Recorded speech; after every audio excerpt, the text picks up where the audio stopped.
Family అందరూ కలిసి ఎక్కువ రోజులు సెలబ్రేట్ చేసుకున్న ఏదైనా ఫెస్టివల్ ఉందంటే ఈ వినాయక చవితి అండి. 5 డేస్ కానీ, 9 డేస్ కానీ చాలా బాగా సెలబ్రేట్ చేసుకుంటారు అందరూ కలిసి. మేమైతే 5 డేస్‌కైతే మా వినాయకుడినైతే నిమజ్జనంకైతే తీసుకెళ్తున్నామండి. అసలు ఎన్నెన్నో అనుకున్నాము ఈ వినాయకుడి నిమజ్జనం కోసమైతే.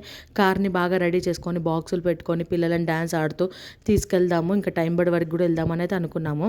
కానీ అదైతే అసలు కుదరలేదండి. అందుకని ఇంత సింపుల్‌గా అయితే తీసుకెళ్తున్నాము. మా చిన్న పాపకైతే బాగా ఫీవర్ వచ్చిందండి. ఇంకా మార్నింగ్ నుంచి ఈవినింగ్ వరకైతే అసలు తను లెవెన్ కూడా లేవలేదు. ఇంకా కొద్దిగా మెడిసిన్స్ వేసిన తర్వాత కొంచెం సింపుల్‌గా రెడీ చేసి ఇంకా వినాయకుడిని తీసుకెళ్తున్నాం. తను కూడా ఇంకా ఫీల్ అవ్వద్దని చెప్పేసి ఇంకా కొంచెం డెకరేట్ చేసుకొని అయితే తీసుకెళ్తున్నాం. ఇంకా టైం పడే వరకు కూడా వెళ్ళలేదండి. ఇంకా ఇంటి దగ్గరనే ఉన్న రాజన్ భాయ్ దగ్గరికి తీసుకెళ్ళి నిమజ్జనం అయితే చేస్తున్నాము.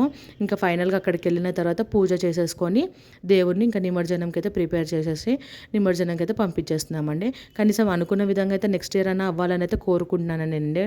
మీరేమంటారు అనేది అయితే కామెంట్ చేయండి. అండ్ మీరు వినాయకుడిని నిమజ్జనం చేస్తారా? ఎన్ని డేస్‌కి చేస్తారనేది కామెంట్ చేయండి. బాయ్.